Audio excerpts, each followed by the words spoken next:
अब चल दिया भाई अपनी तरफ और हम चल दिया अपनी मंजिल की तरफ।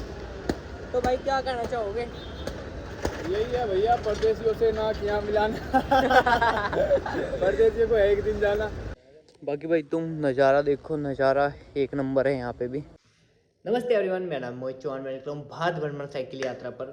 आज का व्लॉग स्टार्ट करने से पहले मैं अपने बारे में आप लोगों को कुछ चीज़ें बताऊंगा क्योंकि वो बहुत मायने रखते हैं इस टाइम। क्योंकि उन चीज़ों की वजह से हमें वहाँ पे बहुत ज़्यादा दिक्कत हुई थी। कुछ डिसीजन हमने एकदम से लेने पड़े और उनके बारे में आपको नहीं पता। आज मैं उन चीज़ों को बताऊँगा। जब मैंने अपनी जर्नी को स्टार्ट किया था सहारनपुर से, तो मेरे को आइडिया नहीं था कि इतनी जल्दी मेरे एग्ज़ाम आ जाएंगे।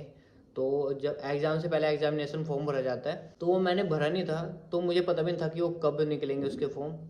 जब मैं जम्मू से पीछे था तो तब मुझे पता लगा कि एग्जामिनेशन फॉर्म भरे जा रहे हैं और जितनी जल्दी हो सकता है कि उसको भर ले, नहीं तो पूरा साल खराब। और सबसे बड़ी गलती मैंने एक चीज़ कर दी थी कि मैंने जो अपना सिम है वो पोस्टपेड नहीं करवाया था। क्योंकि भाई प्रीपेड वहाँ पे नहीं चलता है, पोस्टपेड करवाना पड़ता है और वहाँ पे जाने के बाद फिर वो सिम नहीं एक्टिव होता है। अब उससे पहले ही अगर आप करवा लेते हो तब ठीक है, फिर उसके बाद वो सिम काम नहीं करेगा। तो हमने वहाँ पे जाके दूसरा सिम लिया था। जो ये वाला मेरा नंबर था वो आधार कार्ड से लिंक है, तो डिजी लॉकर पे आईडी थी वो बन नहीं पा रही थी बिना सिम के एक्टिवेट के।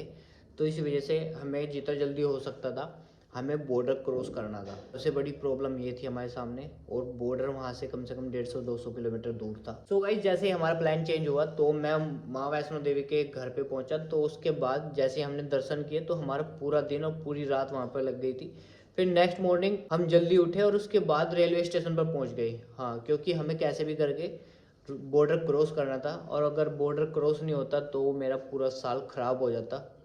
हाँ, अगर सिम एक्टिवेट नहीं होता और मेरी वहाँ पे आईडी नहीं बनती डिजी लॉकर पर। डिजी लॉकर पे आईडी बनाने के लिए भाई जो मेरा आधार कार्ड से लिंक है नंबर वो एक्टिव नहीं था। वो उसे एक्टिव करने के लिए बॉर्डर क्रॉस करना बहुत ज़्यादा जरूरी था। तो गाइस, जैसे ही हम रेलवे स्टेशन पहुँचे तो उसके बाद हमें एक मैम मिली वहाँ पे। उन्होंने हमारी बहुत मदद करी। हमने उनको बताया कि ऐसे ऐसे हमारी दिक्कत है, आप हमारी थोड़ी सी हेल्प कर दो। तो उन्होंने बहुत ज़्यादा हमारी हेल्प की। उन्होंने हमें रेलवे स्टेशन पे जो हमारी साइकिल थी उसको टो करवाने में हमारी बहुत ज़्यादा मदद की। क्योंकि हमें नहीं पता था कि कैसे होती है कैसे नहीं, हमें कोई आइडिया नहीं था। आज से पहले ना तो हम टो करवा के लेके गए हैं कुछ, ना हमने कुछ भी पार्सल भेजा है, तो हमें कुछ नहीं पता था। उन्होंने हमारी बहुत ज़्यादा मदद की है। और भाई मुझे यहाँ से ट्रेन से इसलिए जाना पड़ रहा है क्योंकि भाई आज मेरा लास्ट डेट है एग्ज़ाम फॉर्म का। अगर वो नहीं भरा गया तो मेरा पूरा साल ख़राब हो जाएगा। तो भाई लोग, उसी की वजह से अब मुझे ट्रेन से जाना पड़ रहा है कि कहीं ना कहीं मेरा साल ख़राब ना हो जाए।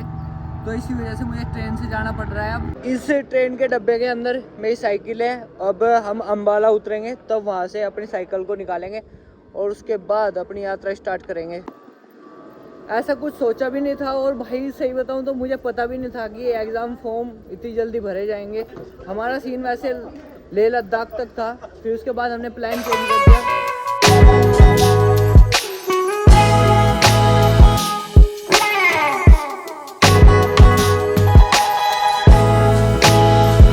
एक बार जाके देखना पड़ेगा, नहीं तो हमारी साइकिल दिल्ली चली जाएगी।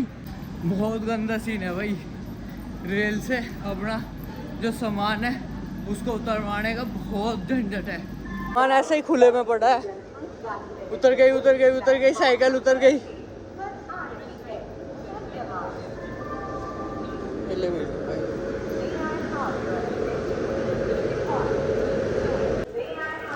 तो भाई अपनी साइकिल उतरवाने के बाद अब बाहर जा रहे हैं। उससे पहले थोड़े बहुत इनकी कागज़ कार्रवाई होगी, वो करवा के तब जाएंगे यहाँ से।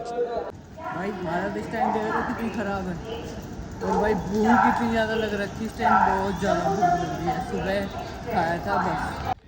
सो गाइस, जो हमारी साइकिल है अभी वो अंदर है, तो अभी बोल रहे हैं कि अभी तो छूटने की नहीं, सुबह 9 बजे रिसीव करने के लिए आना पड़ेगा। इनके होंगे कुछ नियम होंगे।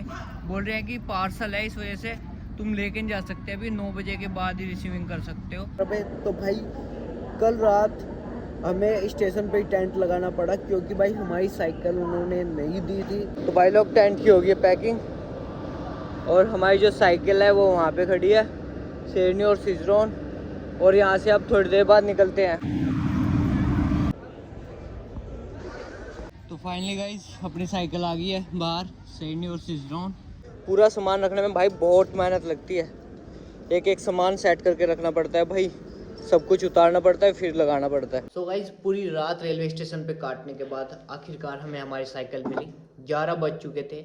जैस के भाई को अपनी मंजिल की ओर जाना था, मुझे अपनी मंजिल की ओर जाना था। तो उस टाइम हम दोनों अलग हो गए वहाँ से।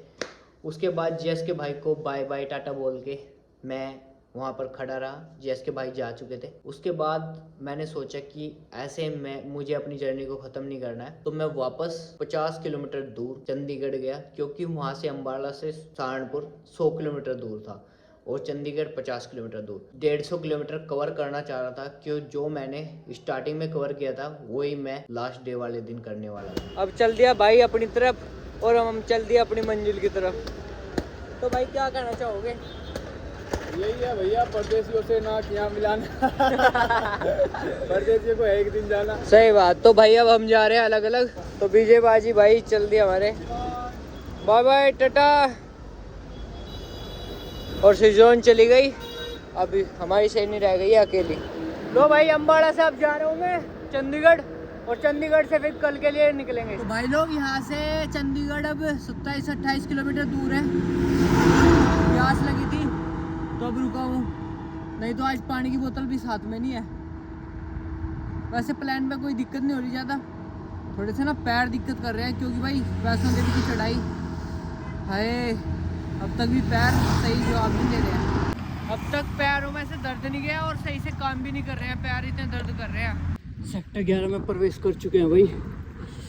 हाँ वैसे तो कोई दिक्कत नहीं है, पर बैठने में बहुत दिक्कत हो रही है, बैठा नहीं जा रहा है बिल्कुल भी। पैर बिल्कुल सही है, पूरी बॉडी सही है। सब कहाँ आ गए कुछ पता ही नहीं। बेटा कल के लिए रेडी हो जा, कल लंबा जाना है, ठीक है। अब जा रहे हैं कुछ खाने पीने, घूमने थोड़ा सा। तो भाई सोच रहा हूँ कि एक तो बाल कटवा लूँ, बाल ज़्यादा बड़े हो रहे हैं, आज बाल कटवा लूँ। आज सही बताऊँ तो अपने लिए खुद के लिए टाइम मिला है, वरना भाई नहीं, कोई मतलब नहीं। इस पूरी जर्नी में अपने लिए तो भाई साहब टाइम मिला नहीं बिल्कुल भी। बाकी भाई तुम नज़ारा देखो, नज़ारा एक नंबर है यहाँ पे भी। यहाँ से वैसे पहाड़ दिखते हैं, पर भाई दिखा नहीं पाऊँगा। वैसे ऊपर छत से पहाड़ दिखते हैं अगर मौसम साफ हो, अभी मौसम साफ नहीं है। सबसे अच्छी बात है भाई यहाँ पे जो रोड होगी ना भाई, इतनी लंबी और चौड़ी होगी ना चंडीगढ़ में, मज़ा आ जाता है भाई। चंडीगढ़ में तो कहीं कहीं ऐसा लगता है कि भाई विदेश में आ गए हो, सही है। और एक सबसे बड़ी बात यह है भाई, शांति, मतलब सुकून है, ऐसे नहीं है कुछ भी घिच पिच पिच पिच, शांति बिल्कुल खुला खुला। सबसे मुश्किल काम है भाई रोड की पहचान करना। सब तो भाई रोड सेम है और भाई बिल्डिंग सारी सेम है ना, पहचान करे तो करे कैसे। नहीं तो हमारे वहाँ पे भाई कोई मकान बड़ा है कोई छोटा है, तो भाई उस कोने पे भाई उसका घेर है, ऐसे याद रखते हैं भाई। और यहाँ पे कुछ है ही नहीं ऐसा।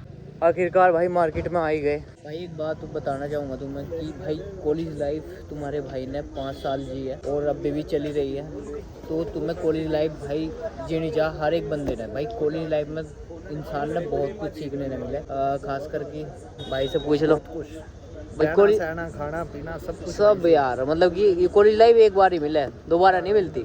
मौज मस्ती भाई भी होती है। हाँ।